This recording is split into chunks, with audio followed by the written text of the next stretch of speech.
The organization is headed by an investigator in charge, and there are 3 committees, namely the Airworthiness Committee, the Operations Committee, and the Medical and Human Factor Committee. When I mentioned the 7 accredited representatives, they are actually not individuals. They are actually authorities. They are safety authorities for investigation of accidents. The first one is Australia, which is NTSB. The second one is China, CAAC, France, PEA, and Indonesia, Singapore, TSIB, United Kingdom, AIB, and US, NTSB. And I would like to specially mention here that this report was not prepared by Malaysia alone. It is the work of 8 countries, Malaysia and 7 accredited representatives. Under the ICAO Annex 13 protocol, the report has to be sent to all the accredited representatives who have worked together with us for the last 4 years. And they were given 60 days, mandatory 60 days, to go through the report and to furnish us with their minority reports, which means they do not agree with us. And I'm happy to inform all of you that we have received no minority reports from any of the 7 accredited countries, accredited representatives. This means that this report is not only endorsed by Malaysia, it's also endorsed by the 7 countries that I mentioned to you. When we were appointed on April the 25th, 2014, the team took 1 year to gather information on the disappearance of MH370. And we based the factual information, our factual information collection is based on what is provided under Annex 13, Section 1, factual information from 1.1 to 1.19. This is where we gather our information. And we took 1 year to collect all the information necessary. And on the anniversary, the first anniversary of MH370, on the 8th of March 2015, we have published the factual information on the MOT website, which everybody could have access to. And that was our 1 year's work. And subsequently, from that onwards, the 2nd anniversary, 3rd anniversary, even 4th anniversary, we concentrated on the work of analysis and findings, and also come up with conclusions. So when we investigated, it's a very tedious process, as I mentioned to you. We have 7 accredited representatives who must at all times agree with what you have investigated. But the process is very tedious. For those who have studied mathematics, you know that it's a reiteration process.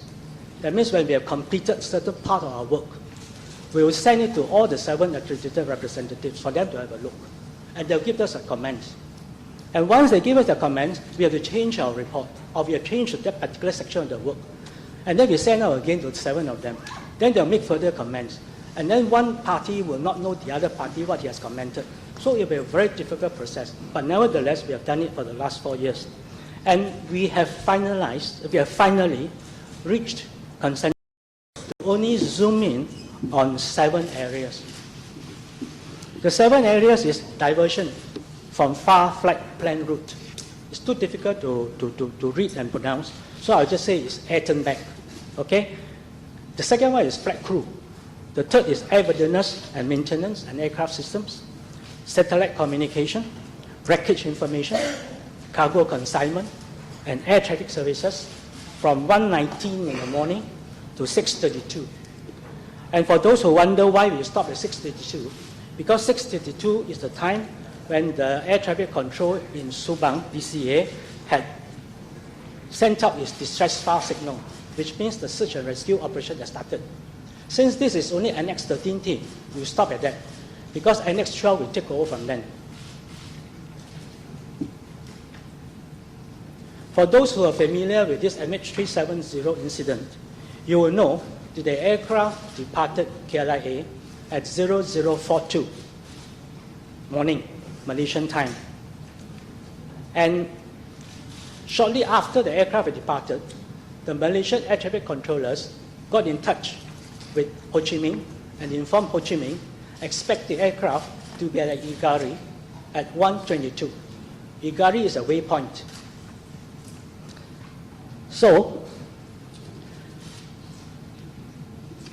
when at 1:19, 3 minutes before the agreed transfer time, the Malaysian controllers had acted too fast. 1:19, that means 3 minutes before the agreed transfer time, the controllers already told the aircraft, the pilot, please contact Ho Chi Minh City, Ho Chi Minh, on 120.9 megahertz. That means we have released control. But unfortunately, the air traffic controllers in KL did not inform Ho Chi Minh of that move. And more unfortunately is that the pilot did not contact Ho Chi Minh. The pilot just said the famous phrase, "Good night, Malaysian 370." And that was the last recorded transmission. After that, there was no more message from 370. And the radar showed that MH370 passed Igari at 1:20. And the last radar captured on this MH370 was at 1:21, which means after 1:21, the aircraft was lost. The aircraft had disappeared. There's no way we could trace the aircraft.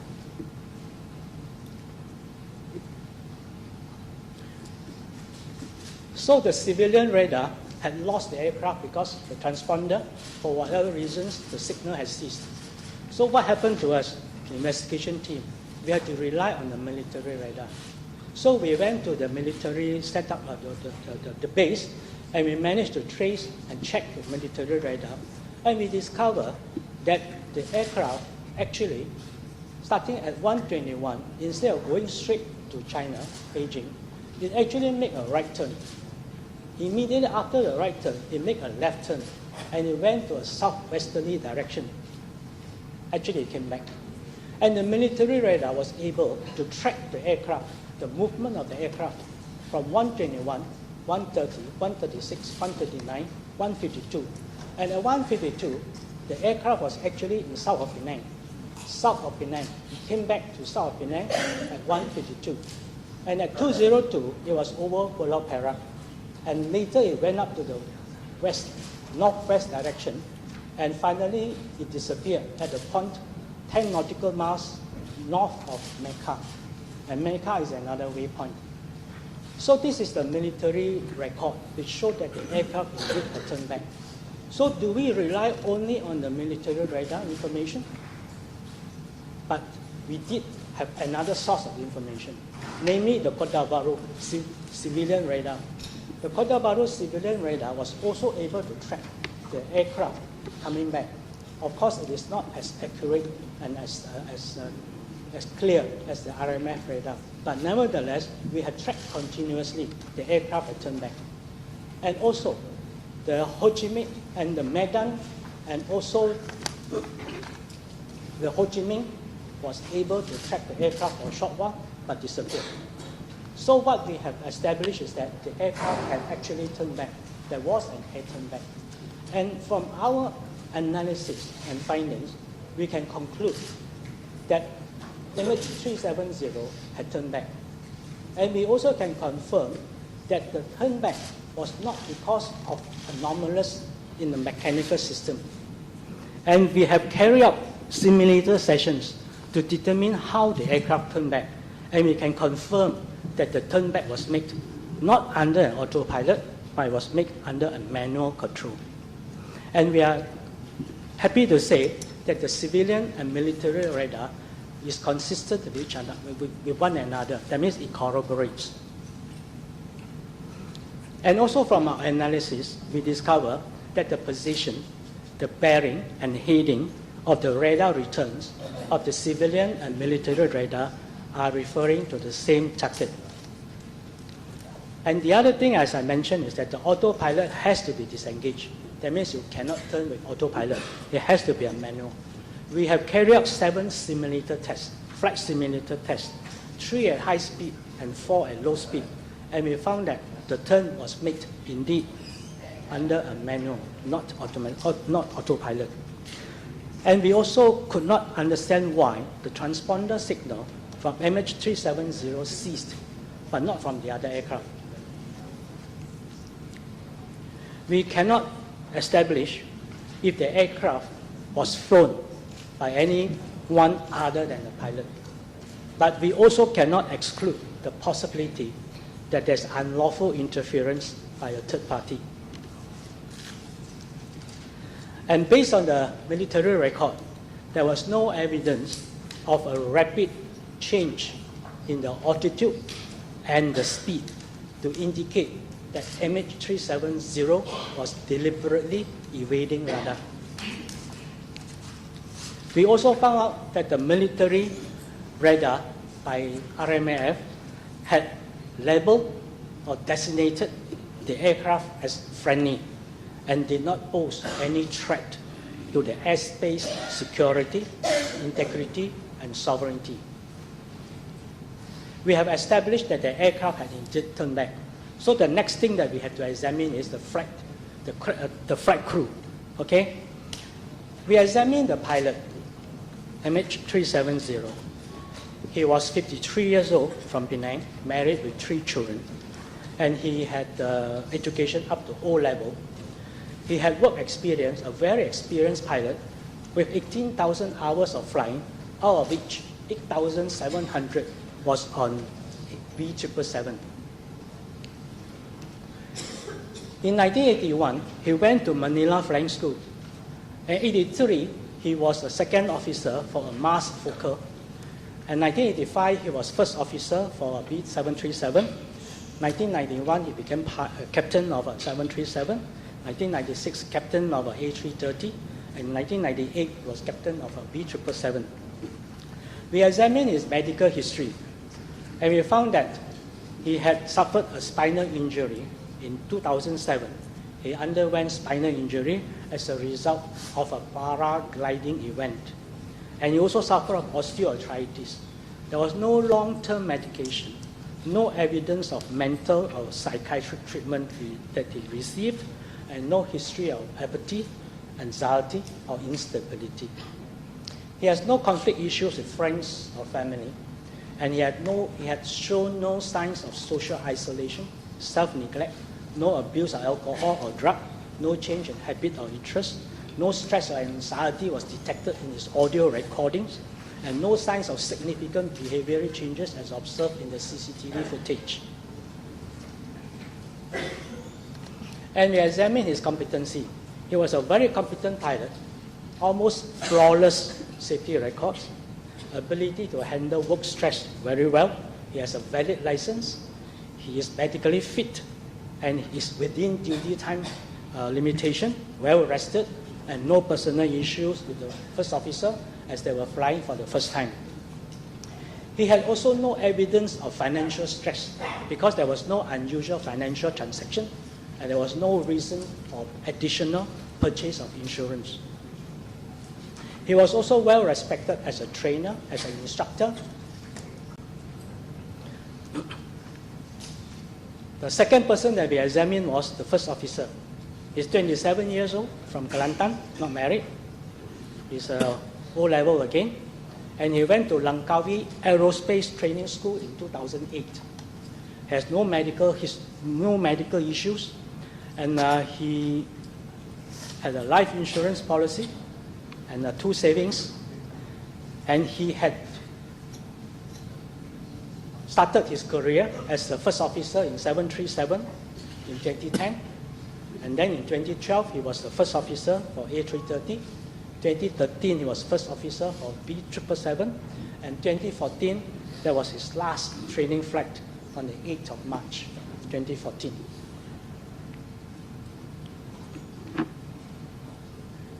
Can I have some water, please? We have also examined the pilot home simulator. The pilot's home simulator, after analysis, we found that there were 2,700 waypoints stored in the simulator. Thank you very much.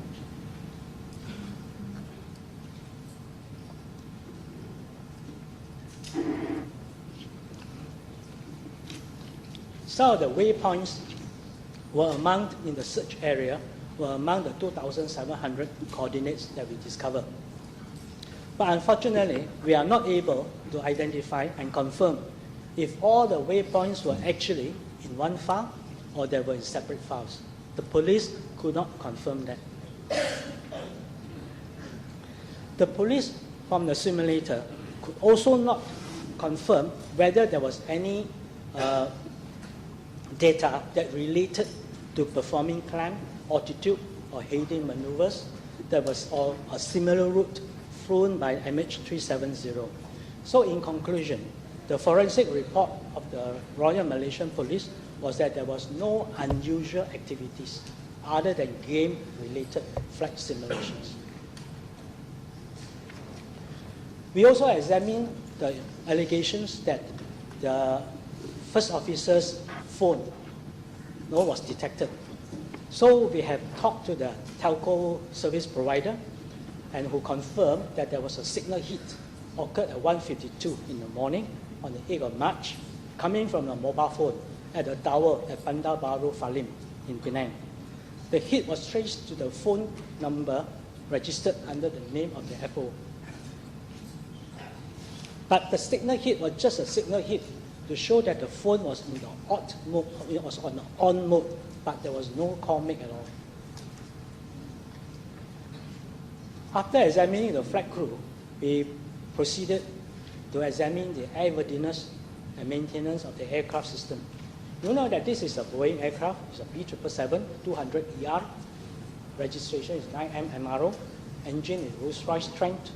The date of manufacture is 29th of May 2002, and the certificate of airworthiness was issued and valid until June the 2nd, 2014. The total airframe time was about 53,400. The engines were Rolls-Royce Trent, 40,000 hours. And there was only one major repair carried out on the aircraft, which was a damage to the right wing tip. When the aircraft was taxiing in Pudong, it hit against another Airbus 340 on the 9th of August 2012. The repair was carried out by Boeing and approved by FAA. And we examined the airworthiness directives. There was a replacement of low-pressure oxygen hoses in flight deck that will reduce the likelihood of potential fire. Other than that, we couldn't find any flaws with the aircraft. The weight and balance was okay, normal and within limits. The fuel carried was okay. The D-check reviewed that there was nothing wrong with the aircraft. The engine health monitoring also did not register anything. No evidence of unusual engine behavior. Everything seems to be okay with the aircraft. There was no airworthiness issues, no air conditioning defects, no pressurization defects, and apparently the autopilot was functioning because the aircraft was flying for 7.5 hours. The fuel was okay because the fuel put in was 49,700 kilograms, and the last ACAS message at 35,000 feet above sea level, at 107, the fuel remaining is 43,800 kilograms. The alternate airport was 46 minutes away, so everything seems to have met regulatory requirement.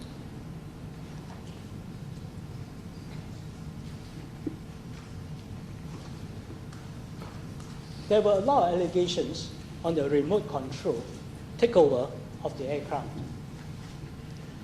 We have actually examined this and investigated along this line.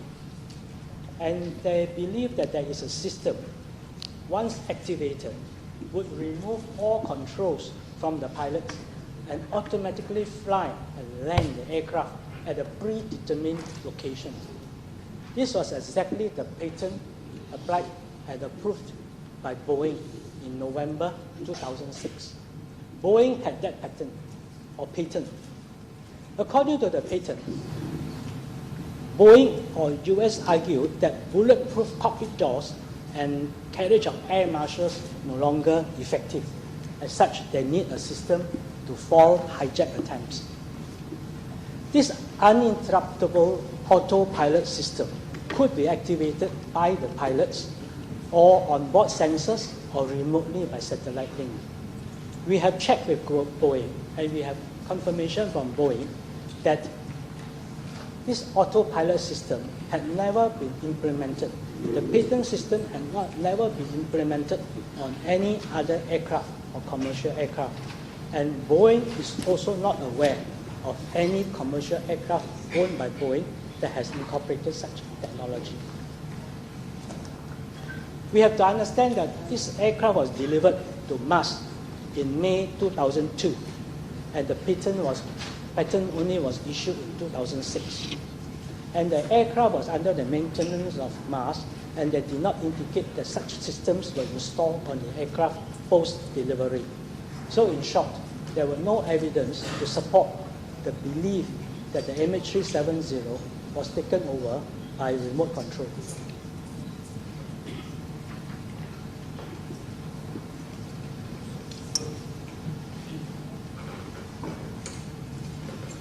The satellite communications. Altogether, we had a number of handshakes or satellite SATCOM transmissions, starting from 0042, when the aircraft left KLIA. The last acres at 107, first handshake initiated by the aircraft at 225. At 239, there was an unanswered phone call. There were a series of SATCOMs that we have registered. And the last one happened at 819, which was a seventh handshake. Again, it was initiated by the aircraft. We have checked, and we found that by using the seven handshakes, we are able to establish the approximate path of the aircraft over the Indian Ocean. And we also confirmed that at 107, there was a last ACAS transmission. After that, we expect another transmission at 137, but it did not come in. There are two significant events, which is at 225, the aircraft initiated a handshake. And it was most likely due to power interruption to the SATCOM avionics, but we do not know why. Another handshake at 819, we are more clear on this handshake because it is actually due to low fuel exhaustion at this time, resulting in the loss of both engines. We went on to examine the wreckage and impact. And as of to date, there were 27 debris that had been collected or that we know of, 27 of them. But in our possession, there were only 26. One piece, which is a flaperon, is not with us. It's with the French judicial authorities. All of the 26 pieces that are with us, or all of the 27 pieces, 3 pieces confirmed to be from MH370. And the other 7 pieces, we can only say that it's almost certain. The 3 confirmed pieces are because of the special number or registration, that the part number that we have, which actually on checking, realized that it was actually manufactured and it was installed in the MH370. The 3 that were confirmed is, one is a flaperon, the second one was a right-hand outboard flap, and the third item was the left outboard flap. To date, the main wreckage had not been found. However, the items of debris confirmed from MH370 are found or were found as far north as the eastern coast of Tanzania and far south as the eastern coast of South Africa.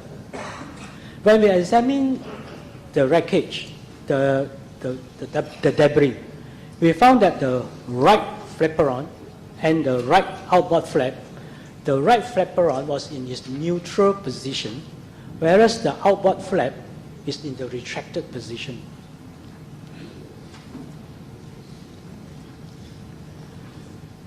We then went to examine the cargo consignment. There were altogether 17,000 kilograms of passenger weight, 10,000 of cargo, 3,003 of bags, check-in bags, 4,005 of mangosteen, 2,004 of cargo from Motorola, out of which 221 are from lithium-ion batteries. The lithium-ion batteries were packed on the 7th of March. They were sent to the KLIA in mass cargo in Penang, and they were inspected by the mass cargo staff, but they were not examined by the X-ray because at that point of time, there was no X-ray machine big enough to screen cargo. And also went through custom inspection and clearance. And the lithium-ion batteries were not classified as dangerous goods. 2,500 kilograms of mangosteen were from the farm in Muar by the name of Po Seng Kian. And the other remaining 2,000 mangosteen were from Sumatra. The mangosteen were put in plastic baskets, 8 to 9 kilo per basket, covered with sponges soaked in water and to maintain freshness, and then sent to mass cargo KLIA. The fruits were all put in a container, the ULD, unit load device, and altogether there were 4 ULDs. A total of 85 shipments of mangosteen had been sent to China from KLIA for the period January to May. And it's interesting to note that during the same period, there were 99 shipments of lithium-ion batteries to China. And there were 36 occasions where both lithium-ion batteries and mangosteen were shipped together to China between the period of January to May. And we have not found any irregularity in the packing process. Next is the air traffic services from 119 to 632. The disappearance of MH370 happened in Igari, which is in the Singapore Flight Information Region. And the Singapore authorities have dedicated and released the area to the Malaysian authorities to provide alert services, flight information services, and air traffic control services. The transfer of control, as I mentioned, should be at 1:22 in the morning. But Malaysian controllers had transferred the aircraft at 1:19, 3 minutes ahead of the transfer time. But unfortunately, the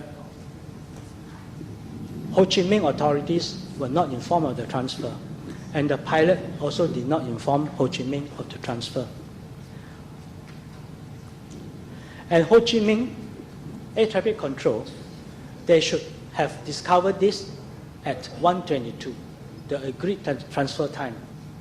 Even though if they did not realize it at 1:22, they should have realized it at 1:27, because they were given 5 minutes grace period in their electoral agreement with Malaysia.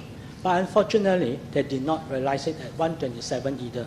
They only realized it at 1:39, which meant that the aircraft had already disappeared for more than 21 minutes.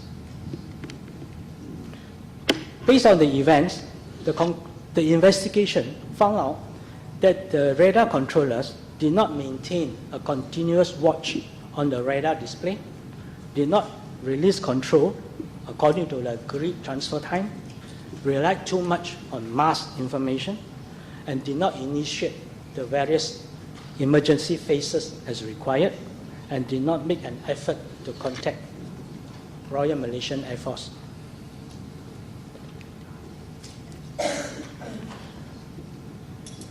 As I have said just now, we have taken 1 year to collect all the factual information. We have spent another 2 years doing the analysis and coming to the finding. And finally, based on the factual information, based on the analysis, based on the finding, we have finally come up with the conclusion.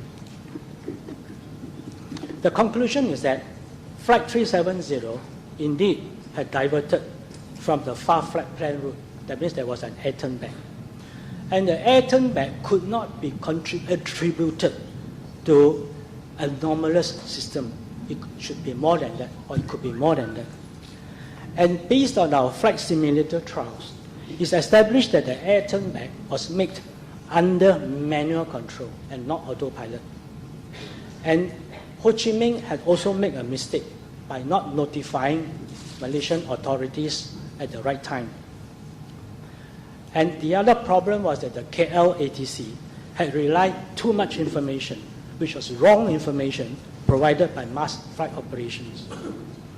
And the air traffic controllers also did not initiate the various emergency phases required of them, thereby delaying the activation of the search and rescue operations. We also confirmed that the pilot and the first officer held valid airman license and medical certificate, and they were within duty time limits, and they were adequately rested. And there was no financial stress or behavioral changes to the pilot and the FO. The radio and telephonic communication by the pilot and the first officer with the controllers showed that there was no evidence of any anxiety or stress. The aircraft maintenance record indicated that the aircraft was well maintained and with maintained according to existing regulations and approved procedures, except on the ULB battery, which had expired. There was no record of any malfunction or defect of the aircraft that could have contributed to the disappearance. It is possible that the absence of communications prior to flight path diversion was due to the systems being manually turned off, whether with intent or otherwise. The analysis of the system also confirmed that based on the route followed by the aircraft, the height at which it flew did not suggest any mechanical problem with the aircraft's frame, control system, fuel, or engines. The data from the last 7 SATCOM handshakes were used to establish the flight path of the aircraft over the Indian Ocean. The 2 handshakes were significant. One is due to interruption of the SATCOM avionics, and the other was as a result of the low fuel exhaustion. The wreckage had not been found, but the debris had been found as far north as the eastern coast of Tanzania, as well as South Africa. We have examined the flaperon, the right flaperon. It was in a neutral position. And we examined the outboard flap. It was in a retracted position. All this will give us the indication and belief that the aircraft at that point of time was not configured to land. The flaperon had been confirmed as part of the MH370 together with the right outboard flap and the left outboard flap. The 2 cargo items that were of interest, lithium batteries and mangosteen, they were carried for a long time via scheduled flights on Mars before and after the event, and they were packed and loaded according to standard operating procedures. The possibility of intervention by a third party cannot be excluded. It should be recognized that due to the significant lack of evidence available to the team, we are unable to determine with any certainty the reasons that the aircraft diverted from its far flight plan route. The lack of evidence includes the information recorded on the flight data recorder, cockpit voice recorder, and other recording devices on the aircraft that could indicate why the aircraft had flown to the southern Indian Ocean. In conclusion, the team is unable to determine the real cause for the disappearance of the MH370. But based on the findings, analysis, conclusions, and in accordance with the ICAO Annex 13 protocol, the investigation team had come up with recommendations to the various stakeholders and agencies. These recommendations are safety recommendations which are aimed to enhance safety. We have given 7 recommendations to the Department of Civil Aviation. We have given 2 safety recommendations to Vietnam authorities. We have given 8 to MAS and 1 to MAB. and 1 to IKO. And ladies and gentlemen, that's my presentation, and I'll be happy to take any question.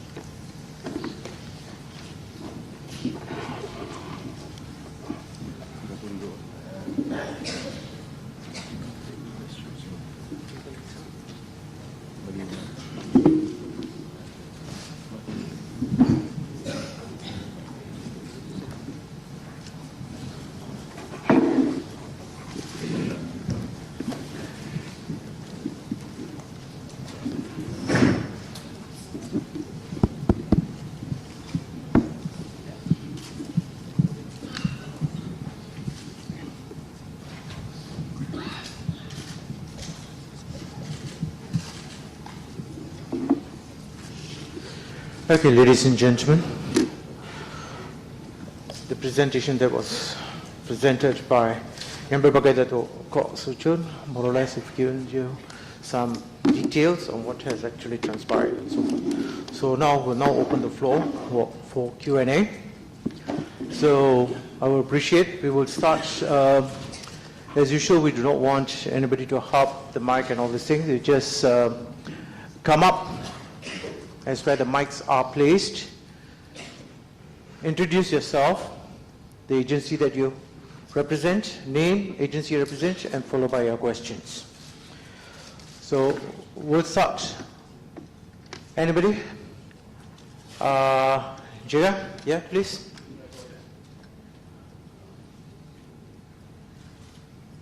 Just the center there, please. Jaya. Thank you.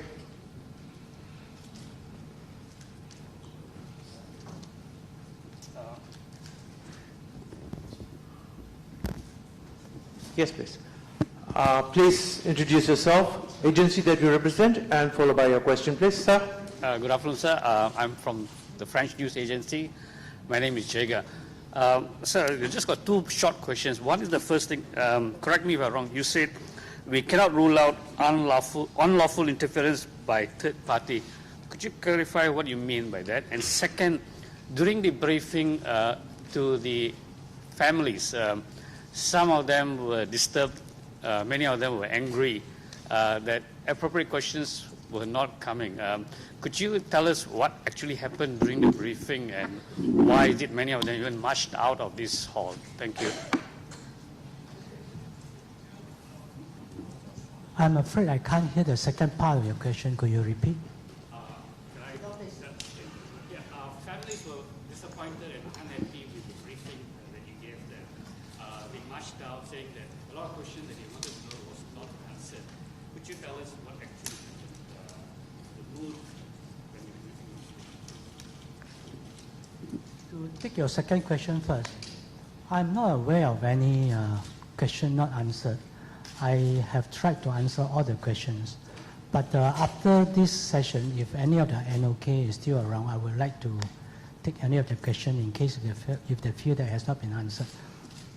On your first question, unlawful interference, we have analyzed or we have done analysis and we have come up with findings. We have examined the pilot, the flight officer. We were quite satisfied with the background, with the training, with the mental health, mental state. We are not of the opinion that it could have been an event committed by the pilot. But at the same time, we cannot deny the fact that there was an air turn back. We cannot deny the fact that, as we have analyzed, the systems were manually turned off with intent or otherwise. So we feel that there's also one possibility that could account for all this. We are not ruling out any possibility. We're just saying that no matter what we do, we cannot exclude the possibility of a third person or a third party or unlawful interference. That is what we have included in our conclusion. Would that answer your question? Yes, please.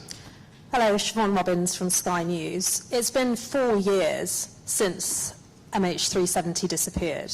Today we were told this was going to be the final report. It isn't. How hopeful are you that you will eventually, at any point, get answers to tell the family what happened to their relatives? Thank you very much. Yes, this is not the final report. It will be too presumptuous of us to say this is the final report. If the wreckage has not been found, if no victims have been found, how could we call our report a final report? We are calling it a report because there must be some form of closure, albeit unsatisfactory to a lot of people. But there must be a closure. And we have waited, as you said, 4 years plus. And there were people who thought, why are we holding the report, delaying it, and not publishing it? Actually, it's not true. We wanted to prepare, we wanted to release the report the moment we are ready. But we can't, because if you remember, the search started on the 5th of May due to a tripartite agreement between government of China, Malaysia, and Australia. And the search was carried out at Fugro on the 5th of May and carried out right until 17th of January 2017. And we thought it was a closure in the sense that no, the search stopped. And once the search stopped, the team has to come up with a report. So we were quite ready to come up with a report. But the moment we wanted to release the report, we were told by the government, Ocean Infinity came in, or coming in.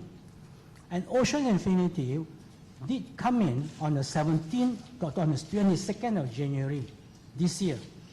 And the search by Ocean Infinity stopped on the 29th of May this year. So this is the time we have to release our report, 2 months after the Ocean Infinity search has stopped. So we are not delaying it. I know there is a long period, but it was never deliberately done by us. Our report is ready at quite an early stage. But given the lack of information that you appear to have, how realistic is it that you're ever going to have conclusive answers for the relatives? What answers was that? What happened to the plane? What answer to? Oh, the answer can only be conclusive if the wreckage is found. And this report is released at this point of time because we do not know whether there will be a search in another time or whether there will be another team who will be assigned this task again. But as far as our team is concerned, we have done our job, we are ready to release it, and the government said yes, we can release it, so we release it at this point of time. And is there any point in doing more searches from the information that you've been given? As I have said when I started the briefing, that I make 2 caveats. And one of the caveats is we do not deal with search. Search is not our area. You have to ask the people responsible for the search. I can only answer your questions relating to safety investigation. Thank you. Okay, next please. Yes, the gentleman behind there, please. Hi, sir. I'm Lin Hao from China's Xinhua News Agency. My question, actually, you already answered half of it. Just wondering, after releasing this report, will your group continue, will your team continue working, or just like disband it, or will you continue the investigation? Thank you very much, and thank you very much for your concern. When this report is released, there will be quite a heavy schedule for us in the sense that this coming Wednesday, we are going to China. We are briefing the NOK in China. There will be speaking engagement. There will be questions and answers in the parliament, which will help the minister to draft reply. We will have to speak to TV stations who are interested to find out more about the report. We cannot refuse. This is our job. But there will be a time when the interest will fade. Maybe the month of August will be quite tight. But after August, we will have nothing to do. And we wouldn't want to hang around with nothing to do and still call ourselves a team. So we have already decided among ourselves that the moment this report is released, and within a month, we will offer to terminate our contract with the government. Yes, please. Yeah, I'm Gong Mian from Phoenix TV, and many family members criticized that it's only a safety investigation report, not a searching investigation report. So what's the difference from the safety investigation report from the searching report, investigation report? Will in the future announce searching investigation report? And I also like to know the schedule and the schedule and the attender for the August 3rd press conference in Beijing. Thank you. I have indicated from the very beginning that this team is Annex 13 team. It is not a search team, because search team will be under Annex 12. It is not a team that goes and deals with security, because security is under Annex 17. IQ annexes are very specific. You don't cross over. We stick to our Annex 13 safety. Search team, there will be a separate search team. They will be responsible for conducting the search, to decide where to search, when to search, and when to stop. This team only confines to investigating based on safety, hoping that whatever conclusion, recommendations that we come up with will enhance safety of aviation in the future. And as for the program in Beijing, we will be briefing the NOK in Beijing on the 3rd of August, and I was told, maybe I'm wrong, that the briefing will be in the afternoon. Okay, thank you. Okay. The gentleman there, please. No, yes. Please. Oh, sorry, lady. My apology. Hello, Dato'. My name is Aliza from NST. At the end of the briefing, you were talking about the recommendation that you gave. Can you share with us what are the recommendations? Thank you.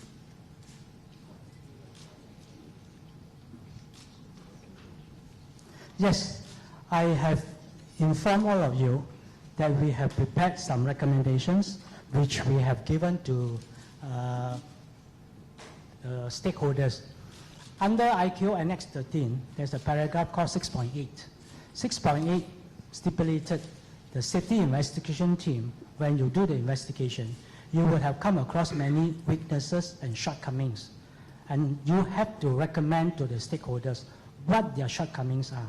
So we have prepared, as I said just now, 7 safety recommendations were issued to DCA, 8 to MAS, 2 to Vietnam, and 1 to Malaysian Airport Berhad.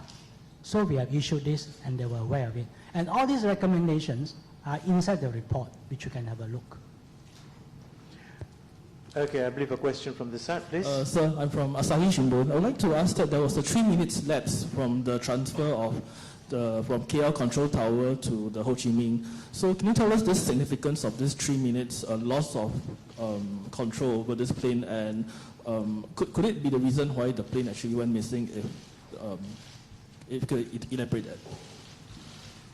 It will be too far-fetched to say that that 3 minutes caused the disappearance. But what I'm going to tell you is the right procedure. In air traffic services, the right procedure is when you tell the other party, the receiving party, the ETA at 122 transfer point, you transfer at 122. Or if the aircraft on radar is over that transfer point, you can transfer. Okay, so these are the rules that you have to observe.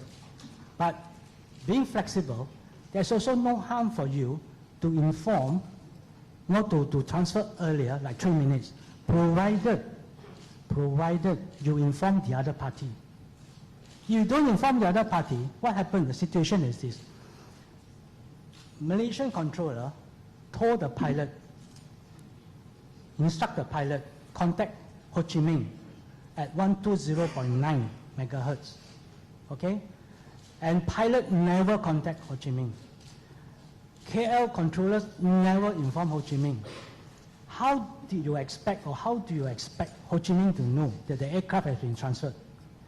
I am supposed to be in control of the aircraft, but when you just hand it to me and I don't even know that I'm in control. So that was the problem.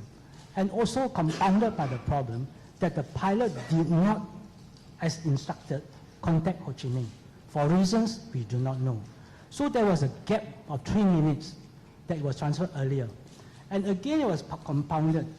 By 1:22, Ho Chi Minh should have called. So if Ho Chi Minh called at 1:22, the gap, the vacuum is only 3 minutes. But Ho Chi Minh called at 1:39, which means the gap is how many minutes? 1:39 minus 1:22, 17 minutes. Even you give 5 minutes grace, it's 12 minutes, which means that during that 12 minutes, anything can happen. The aircraft could have gone anywhere. Because it's a 777 aircraft, it flew very fast. If it's lost, you don't know where the aircraft had gone, you can actually, if you look at it, 152 is already back south of Penang. So you can imagine. So there was a gap, and it was quite a serious gap. Had the controller in Malaysia informed Ho Chi Minh, yes, I've already handled work control, then things are different. So nobody was tracking the plane during that No. 3 minutes? Okay, yes, please. Hi, Hadi from Radio Free Asia. So my question is, a group of the NOK actually filed a judicial review on the documents in the investigation. One of it, I was told, pertaining to control towers communication. Is your investigation team have access to all the documents for? Sorry, in the report it includes all the documents, yeah? Yes. Okay.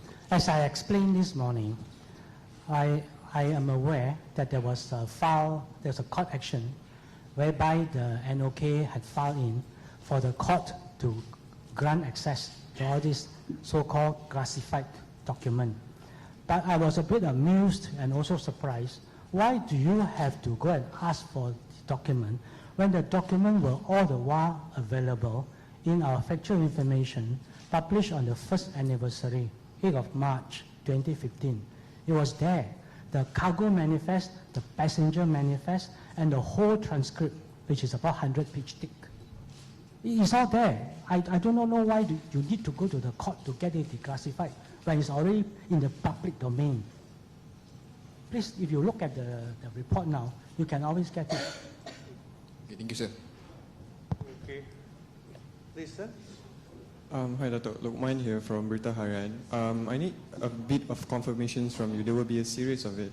One, can you confirm with us how many transmitter locator has been fitted on the aircraft as to date, as your examination? Can you confirm with us? This includes the ELT and also the ULB. Yes.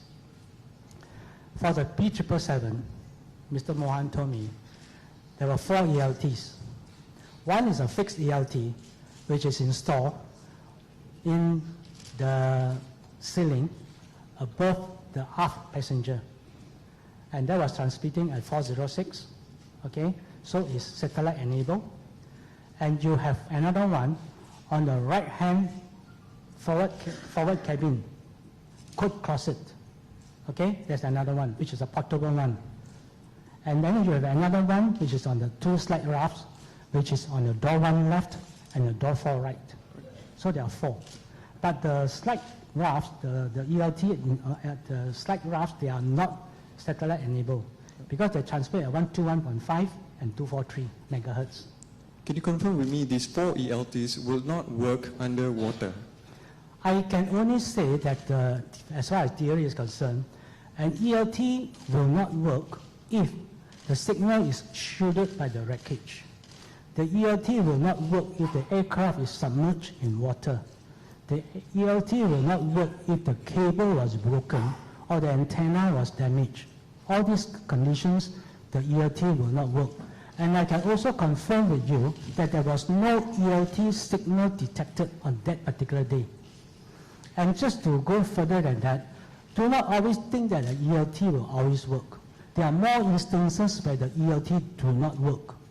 From the ICAO record, based on 170 accidents over a period of 30 years, only 39 planes ELT have activated, giving it 22% success rate, which means that every 100 accidents involving crash, the ELT only 22 work, 78 won't work.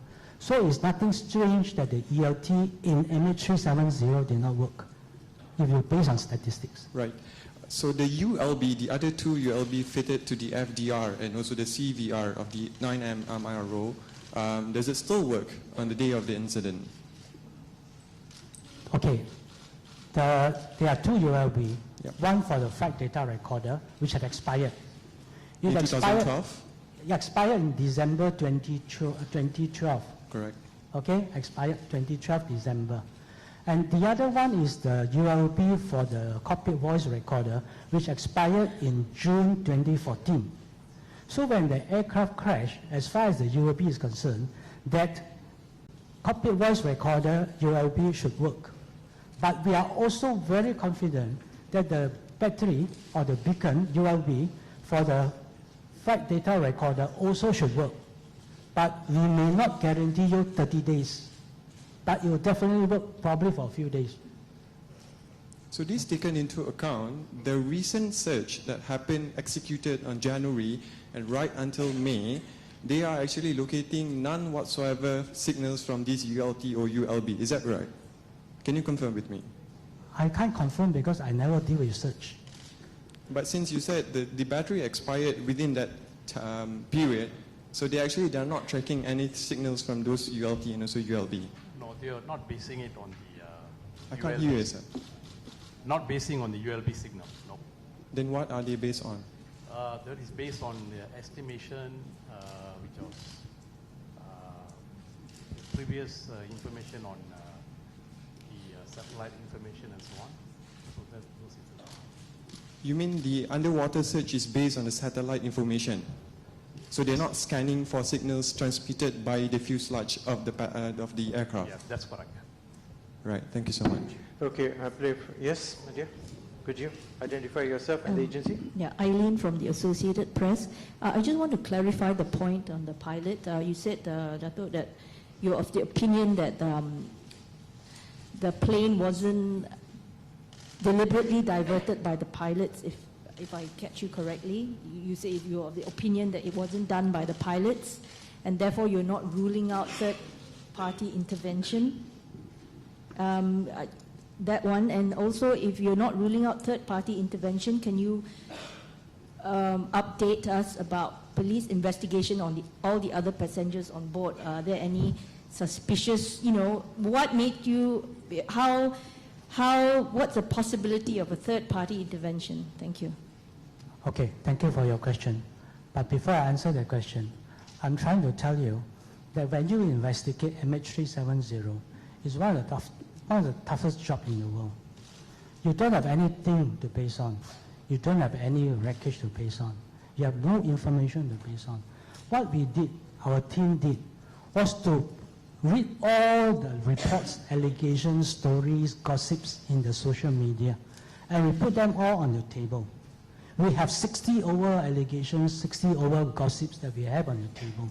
And at the end of the day, we remove them one by one and see what remained behind.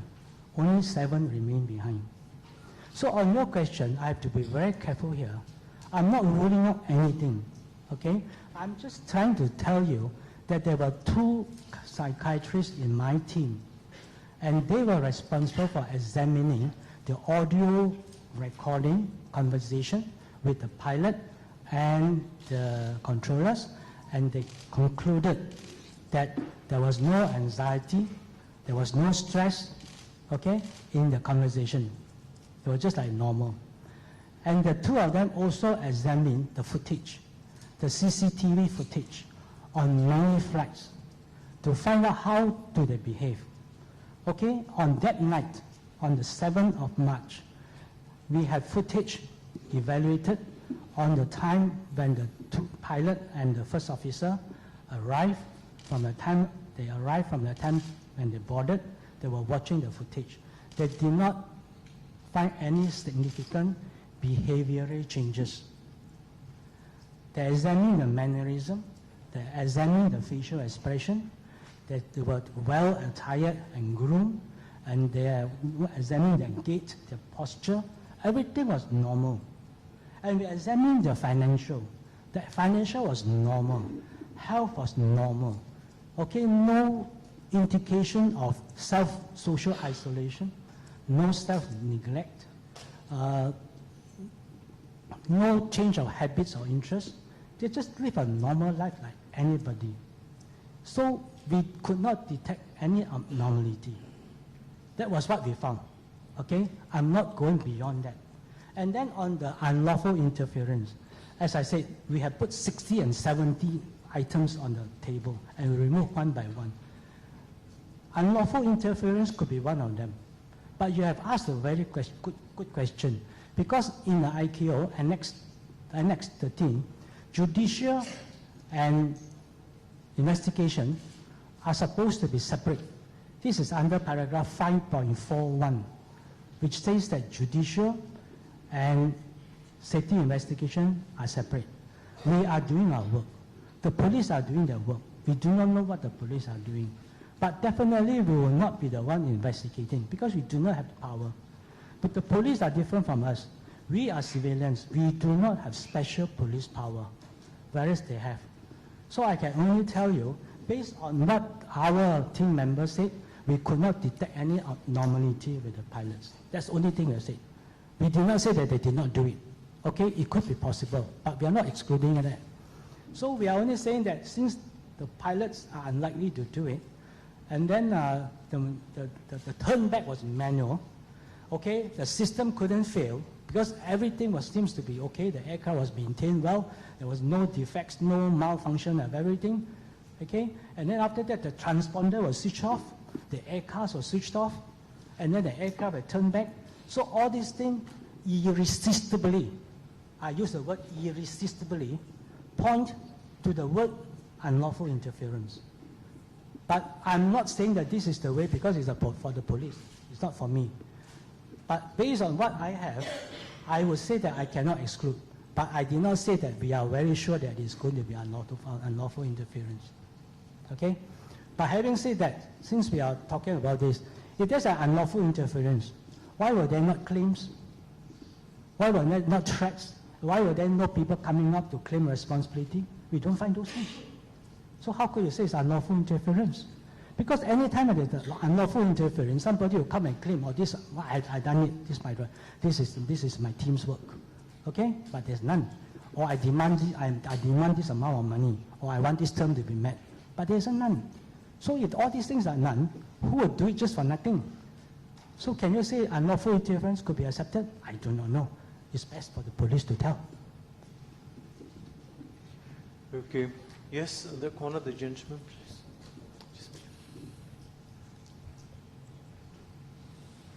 Please, your name and the agency you represent. Hi there, good afternoon. My name is Wan Izo from TBTiga. I have two questions with regards to the families of the victims of MH370. My first question, of course, with regards to the report that was released today, there has been issues in terms of the families voicing out their discontent that they were only informed by the government 48 hours prior that they would be flown into Malaysia to receive and to be here for this report. Unfortunately, they have voiced out their anger, saying that 48 hours is too short of a notice to come here, so maybe you can clarify a little bit about that. And my second question would be with regards to this report as well. Now, more questions are being asked instead of getting answers by the families. What can you say to the families with regards to controversies and controversies or theories that they are coming up with, conspiracy theories that are coming up with the release of this report? How can you answer their questions with regards to these conspiracy theories? Thank you. Again, I have to clarify that these 19 members are only responsible for safety investigation. We are not even responsible for the arrangement of this hall. We are not responsible for the invitation to the mass media. These are all done by different groups of people, different agencies. We are only told, come here at 2:30, meet and brief the press. So I really do not know that the NOK were only informed 48 hours. I regret to hear that. I'm sorry to hear that. But I'm really not responsible for that short hours. But you ask me, is it fair? I can tell you it's not fair. Definitely it's not fair. But there's nothing I can do because I'm not aware of it and I'm not doing it. As far as your allegation, or not allegation, at least your question on conspiracy. Conspiracy theory is not by the NOK. Conspiracy theory has been on since the 9th of March 2014. Conspiracy theory had been there a long time ago and is getting more and more, widespread. The reason is this. It's all human nature. If you do not know the reasons, you do not know the causes, and nobody can tell you what really happened, everybody speculates their own way, and nobody is wrong, and nobody is right. And one speculates, we always speculate on the sensational side. Okay? If somebody tells you that the aircraft crashed because of some malfunction, some pitot tubes, as they say, not big, very complicated technical terms, nobody is interested. But you tell them that's a conspiracy theory, everybody will be excited, they want to know more, and then the word will spread. So we have investigated this case for the last 4 years plus. We even dream on it when we sleep. But the thing is that if you ask me or my colleagues here, or maybe you can ask them after this session, do you believe in conspiracy theory? I don't think so. But before I was appointed, this thing happened on March the 8th, 2014. We were all appointed 25th of April. When you asked me before I joined, I said, yes, there must be a conspiracy theory. What else could it be? It's so exciting, you know. It couldn't be anything but conspiracy. But then when you come in, when you go through all the facts and figures, who is conspiring? When you conspire, you must have more than one party to conspire. There must be a motive in conspiring. There must be a purpose in conspiring. The conspiracy must be expressed in some way. But here, I don't see any of them.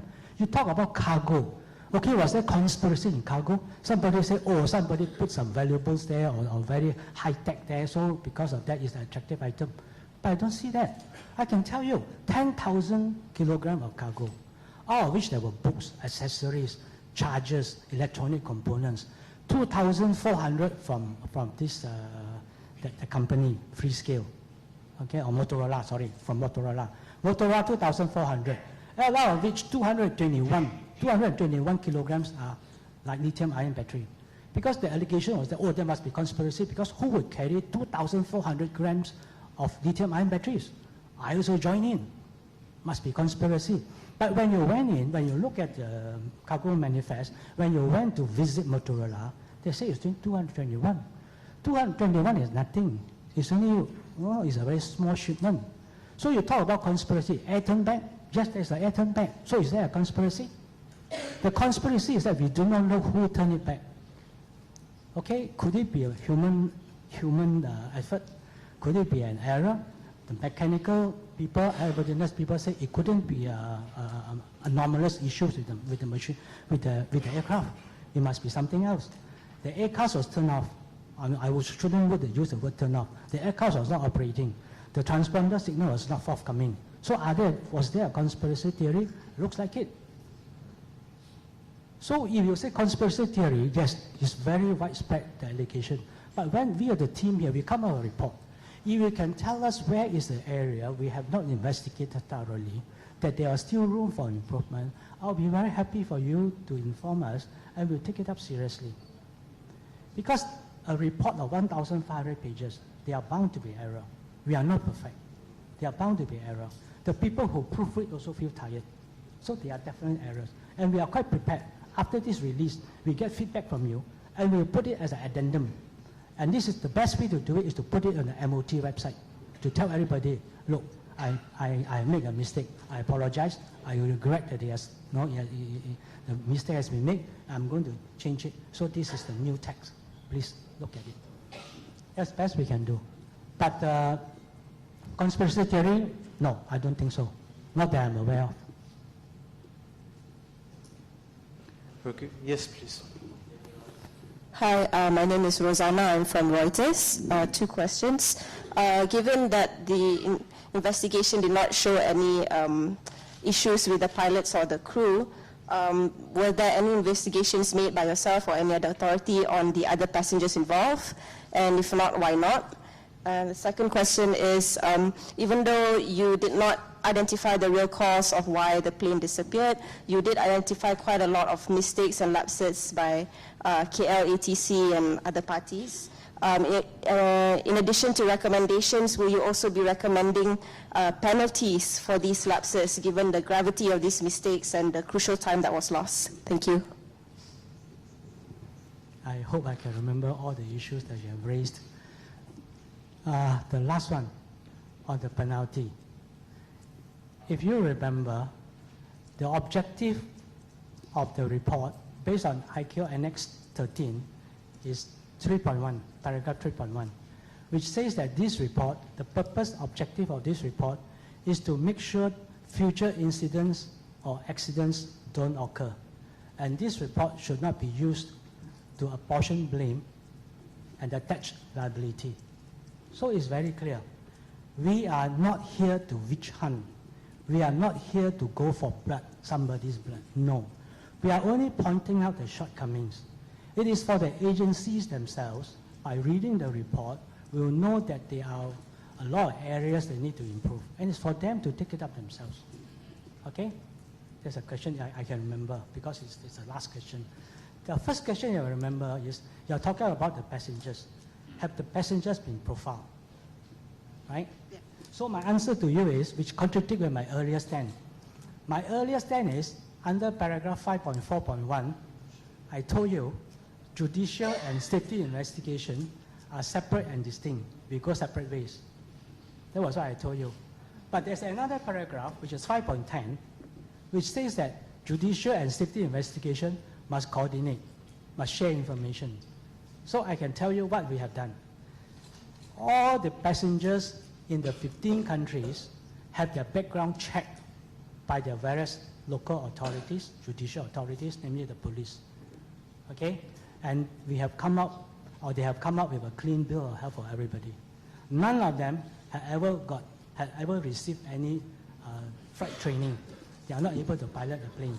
And also their background, terrorist association or whatever it is. So what I can tell you is that yes, based on the coordination between safety and police, we were told that all the passengers have been profiled, have been checked, and they were all clear. Okay, any more questions? Yes, please, sir. Hi, I'm James from Business Time. Follow up by just now the question, who is the responsible to contact the family member in China? And because of today, the situation, will that happen again in Beijing, as you say just now? Thank you. Again, my answer will be very disappointing. I won't know.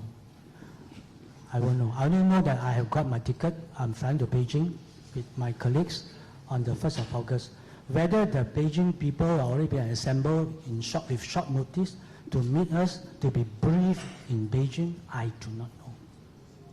But with this unfortunate happening, incident, that people were only given 48 hours, plane ticket and all this thing, I think it's time for the NOK to inform us that they demand what do you call that, longer notice. I don't mind postponing my flight.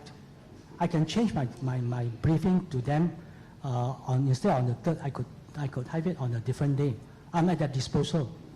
In fact, I have even offered this to all the NOKs.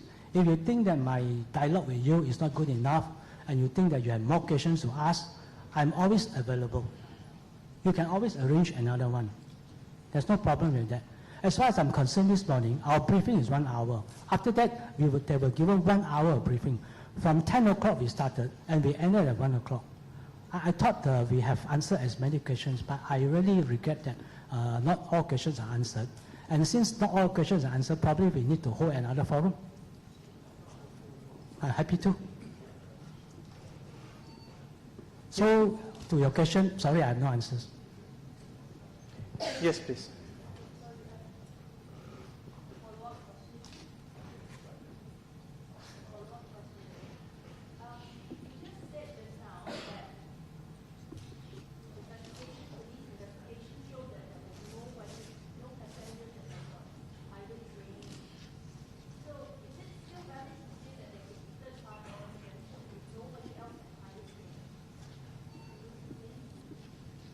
you don't need to fly before you can have unlawful interference.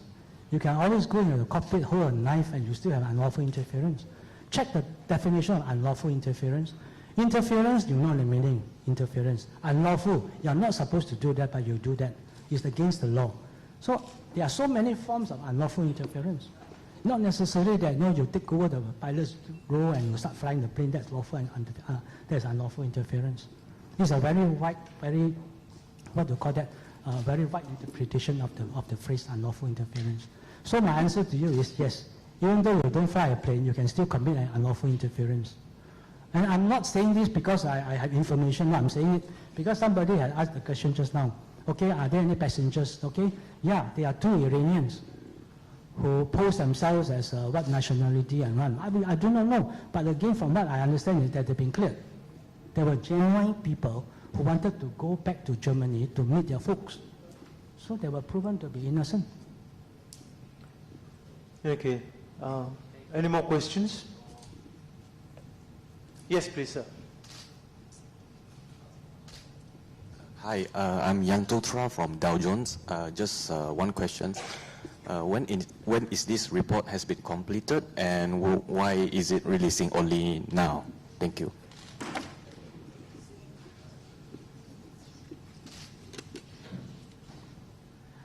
This is a very difficult question so far. I think it's the most difficult. Like I told you, we were appointed on the 25th of April. On the March 8th, less than 1 year, we were able to publish a factual information of 600 pages of information gathered. And the next year, we started analyzing, checking, verifying with all the various agencies. And after that, we are able to come up with findings. After that, we are able to come up with our analysis, and then finally conclusion. But I can tell you, the report has been changed many times. Because as we go along, there were new allegations, there were new information. So we have to sit back and we have to look at our report, and we have to make changes as we go along to update it. Okay, it's a dynamic document. And we cannot release the report, no matter how ready we are, while the search is going on. The search started, the tripartite agreement started on the 5th of May, 2014. 2014. Imagine if I were to release my report while the search is still going on. Nobody will be happy with what I'm doing. I'll be fired during briefing sessions. Why you release the report while the search is going on? It's untenable. So we cannot do it. And what happens is that if you recall, the search team, not my team, no? The search team is led by Australia. The search team started May the 5th, 2014. And in June 2015, they stopped because of the weather. It was winter in Australia. And what they did was they went back to the drawing board and they wanted to find out whether they were searching for the area. So they stopped for a while. And then when they resumed in October, they were searching in a different area, if you recall. Okay? So this team was quite ready, but why do we release the report when they're still searching? So we waited until finally they gave up. Until finally 17 January came, 2017, last year, they stopped the search. The moment they stopped the search, that's the time for us to prepare the report. And I have to tell you, as I mentioned earlier, to prepare a report is not easy. You have ICAO Annex 13 protocol to follow. First, the stakeholders must have a say. That's the Malaysian law. Stakeholders must have a say. After stakeholders have a say, the final hurdle is with the 7 accredited representatives. And they are not going to approve or endorse your report. They scrutinize every page. Some countries are more strict or serious than the others, but I do not want to give names.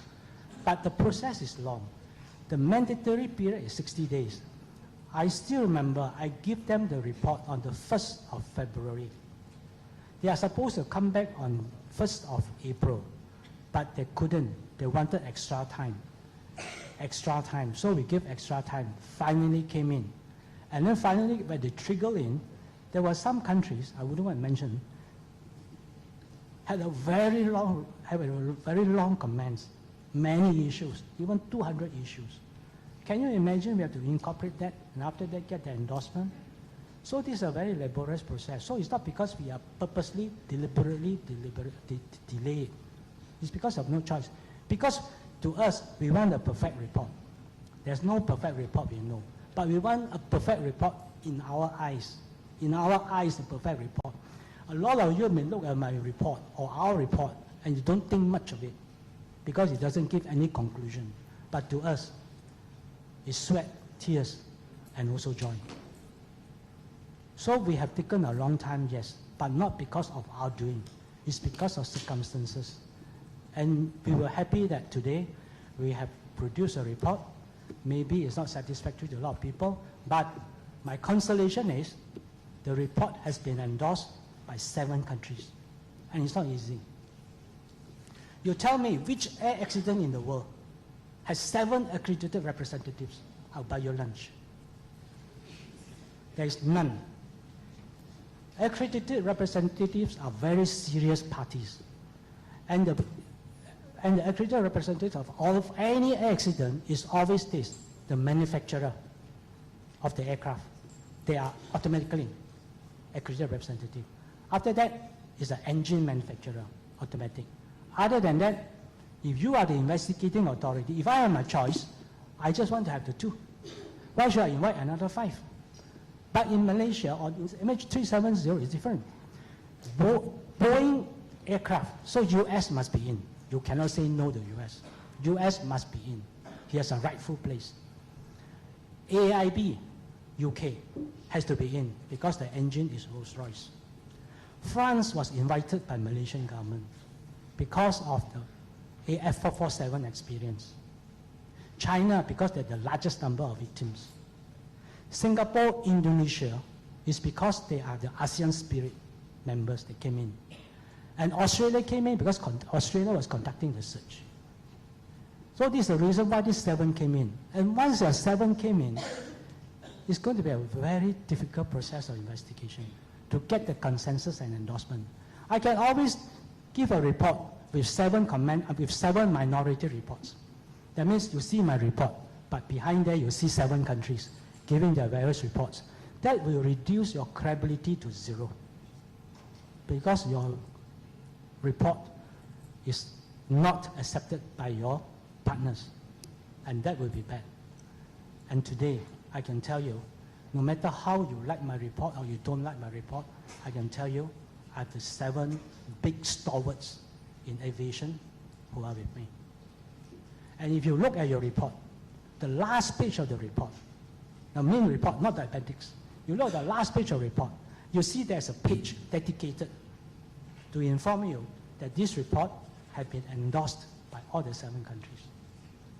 Okay. Thank you. No, it's for the members of the media. No. Media only. The floor is for the media.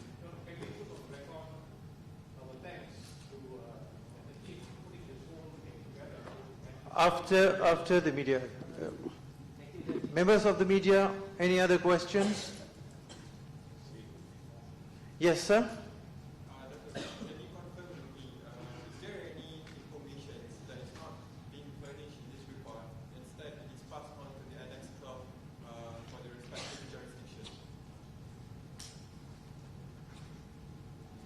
As far as I'm concerned, whatever under Annex 13 had been addressed. Of course, if you talk about Annex 12, these are different terms of reference. So it could be. It's possible. So there is information that garnered by your side has not been published in this report? No. We publish everything. We publish everything. But what I'm saying is that if the government one day decides to have an Annex 12 team, then probably they can share some of the information which have in the report. But as far as our report is concerned, whatever we have investigated, whatever we have analyzed, whatever we have found is all in our report.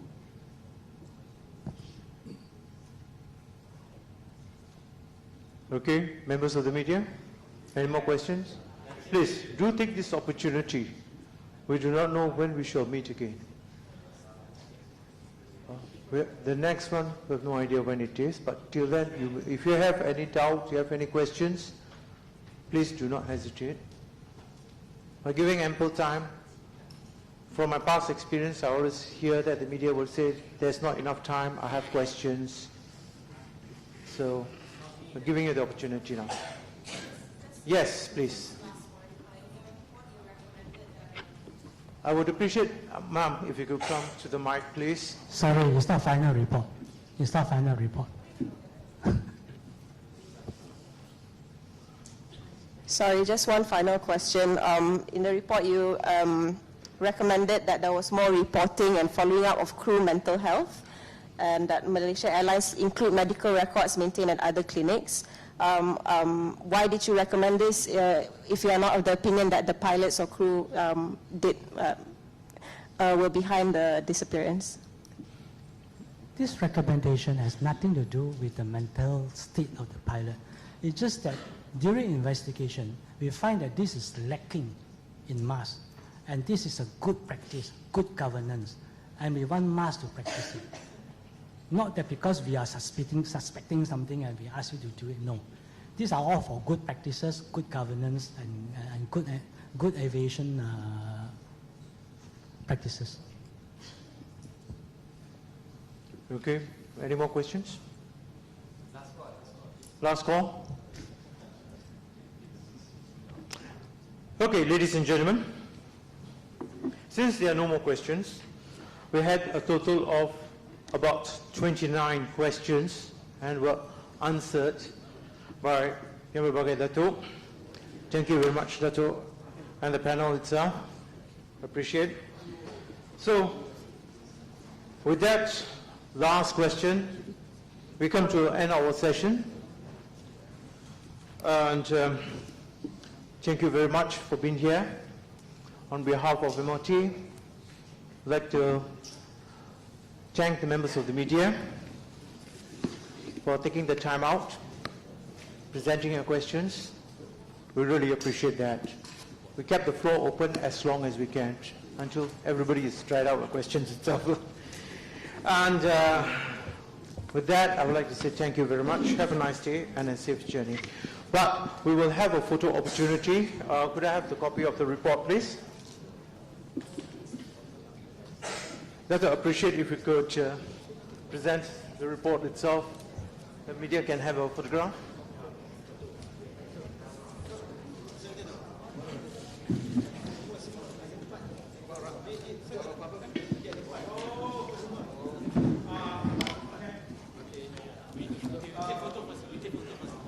We give the thing to the photographers first. After the photographers, please move aside then so that our colleagues video. Okay, take your shots.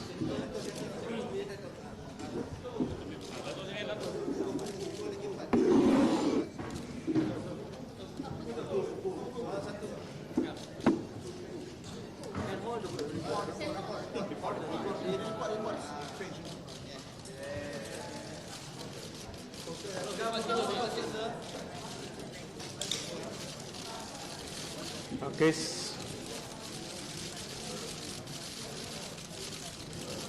Okay, guys, thank you, thank you.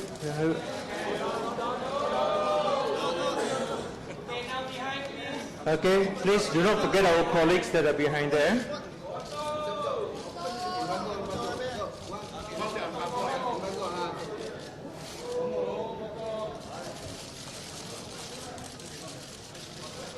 Okay. Last shot, cameramen.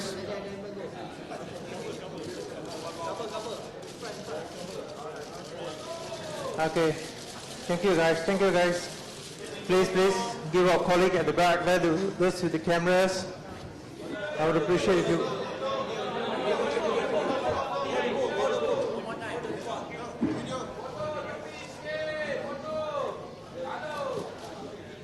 Cameraman, please. Lie down.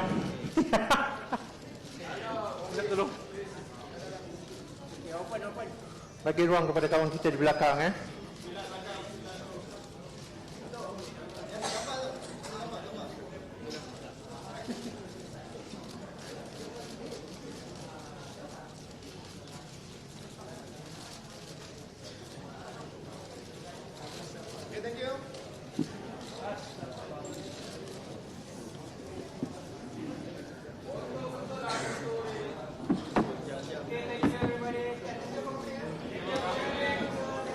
Okay, video guys, how are you guys okay, or do you want another shot?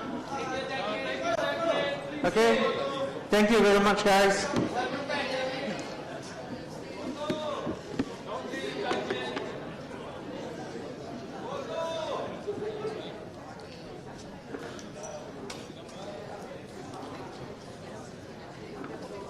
Members of the media, please do not forget your ladders, your recording devices and so forth.